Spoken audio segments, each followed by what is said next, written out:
Hey, everybody, and welcome to this special snack size edition of the last IT podcast in the world. As you can probably tell from the name, snack size means that it's quite a bit shorter than our regular podcast.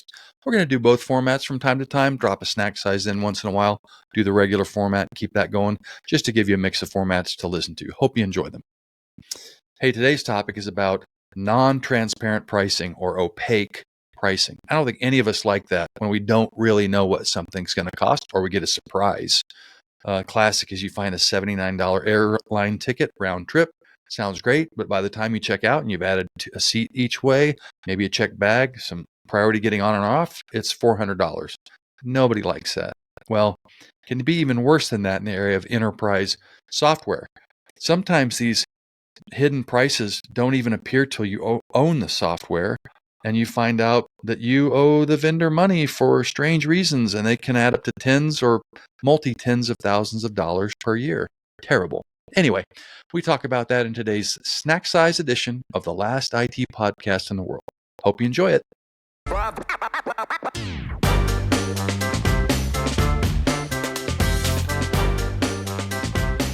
Hey, slight twist on bad IT. Normally talk about tech that we've encountered that's frustrating because it doesn't work right, or the user interface is not clear, or it's buggy or whatnot. But this is a little bit different. This is me kind of expressing my frustration. Chime in if you want on it goes back to our episode 1, the greasy business of buying technology, especially enterprise or a large software purchase where, it's a multi-month project, probably tens or hundreds of thousands of dollars in price tag, those kinds of things. And what I would like our listeners to know is that different technology companies take a very different approach to the sales and pricing and what you're going to pay for it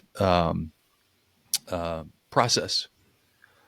And recently it's become clear to me, I'm not going to mention names, but I'm going to kind of slightly compare two mid-market ERP providers as an example. I'm going to give 3 or 4 examples. So, what does that mean, David? Like pricing transparency, it means you don't really know what something's going to cost you.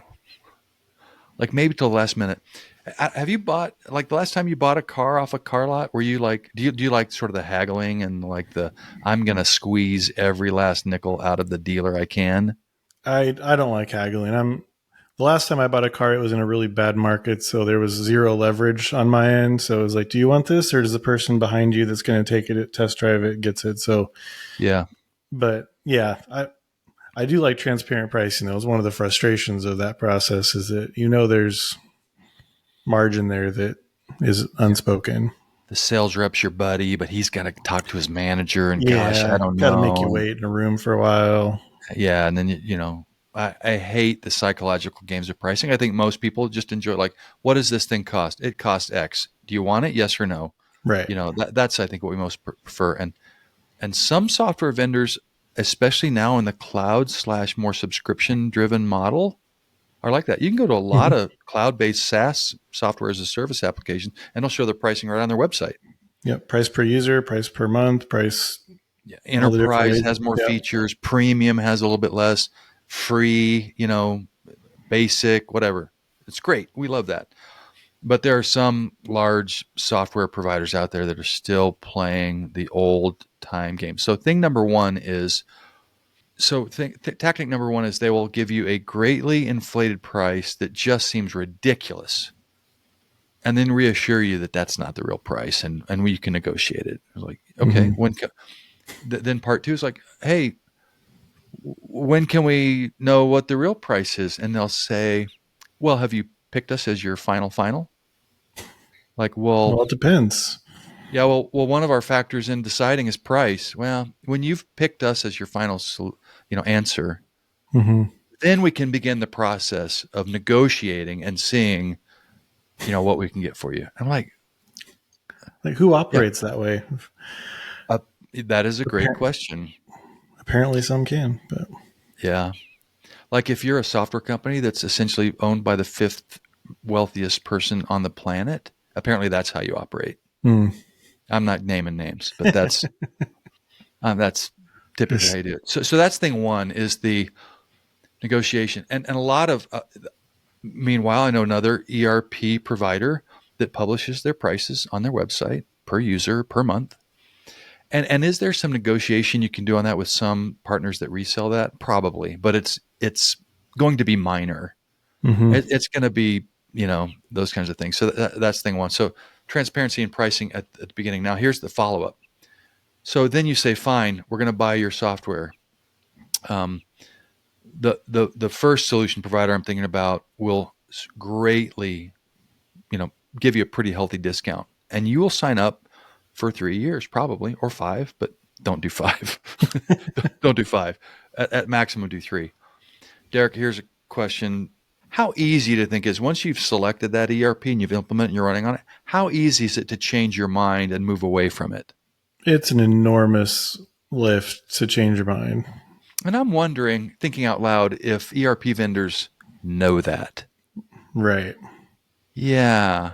So let's say you get a 40% discount years 1 through 3, and you're like, wow, rocking What it. a deal. Yeah. Brace yourself for your year 4 through 6 renewal, Right. because that 40% or 50 or 45 or 35 will change. And it's Yep. all because of the cynical knowledge. What are you going to do? Right. If you want to change, it's going to be hard and expensive. So how much worse can we make our price and still be slightly better than you leaving? Yeah. Yep. I know of an example where a customer was using ERP or 1 through 3. They contracted in size of company, so their license count dropped by over half. And they realized they weren't using certain features they bought or modules or levels of service in the first 3 years, and said, we don't need these anymore. So license dropped by half, 2 or 3 modules that they had bought and weren't using, like, we don't need these anymore. And you'll never believe it, but their next 3 years went up in price, not down in price. Yep. Because companies that have a revenue stream, some companies, some very, like, not my favorite companies, don't let go of revenue, and they'll just find ways to keep it. Just shocking. Right. Let me keep going.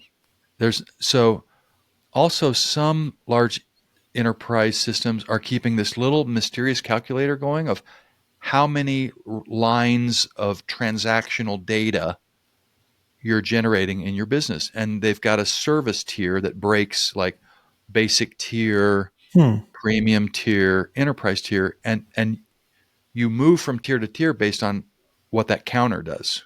But you don't know what that counter looks like, how you're progressing toward it. You certainly don't know when you're buying the software. It is almost virtually, because they count everything. So I'll give you an example. Let's say a sales order. You sell something to a client, they buy 5 things from you. What is that? So the system counts that as 5. Oh, plus tax, 6. Oh, plus freight, 7. You think, 7, right? Okay. Oh, no, because that's the sales order. Then you ship it to them on a shipping document, 7 more.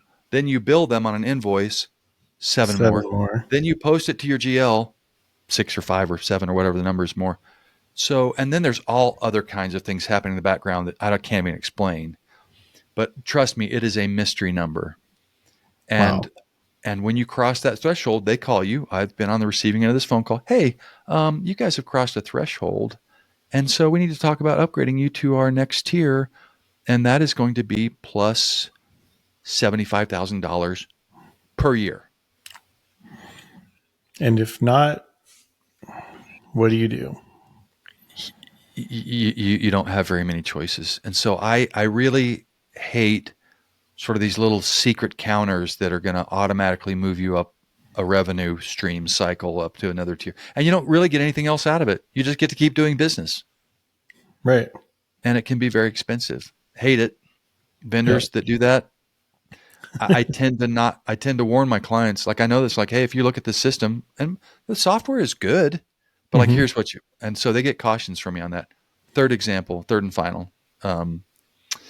You do some of the things you do on an ERP system involve file imports. Like, you want to do mass load of data, CSV.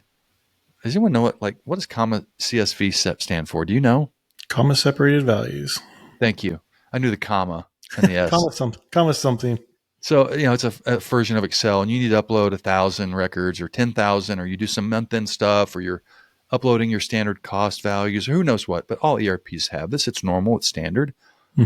But let's say that process is running really slowly, like it's just not finishing. You start it again, it runs for hours, and it's not finishing. Oh, well, we have an offering where you can have faster CSV upload performance. Really, Really? we'd Just like that. Thank you. Fork over $20,000 a year. Now, this module does other stuff, but all you need it for is faster CSV. So, like, yep. And you can buy you can do a 2 turbo version, 40,000, or a 3 turbo version, 60,000. And gosh, won't your CSV imports go very quickly? Meanwhile, this other ERP part, they don't have any of that. Like, there's literally nothing.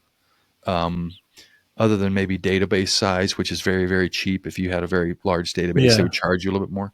Like, I can't think of any comparable things to those three things I described: the upfront pricing being opaque, and the renewal being brutal, and then things like it's four things: the mystery counter that you're going to have to pay for, and like you'd like to go faster, we'll just pay us more money. And I'm talking, if it was $1,500 or 3,000 or sure, yeah, Like it's going to cost you a head count in budgeting to and make the and I upgrade. I am aware of a company that has had all three of those events: the renewal shock, the performance, premium, and the secret counter adding to more revenue for the software company happen in the same year.